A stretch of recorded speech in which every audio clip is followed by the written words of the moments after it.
Assalamualaikum warahmatullahi wabarakatuh.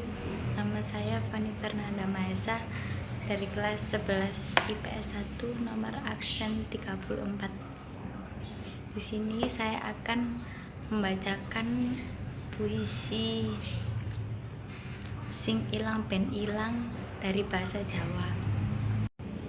Sing ilang ben ilang, saumpamane ngerti isine atiku, ra bakal kowe ngilang. Kaya pedhut kan kasaput srengenge, kaya bunetes sia-sia ing lemah garing. Nambah eluhku netesi pipiku, kabeh wis ora kena digetuni, sebab jodoh rejeki lan pati wis dirasakake dening Gusti Kang Maha Kuwasa. Sing ilang ben ilang, ra bakal tak gayuh maneh.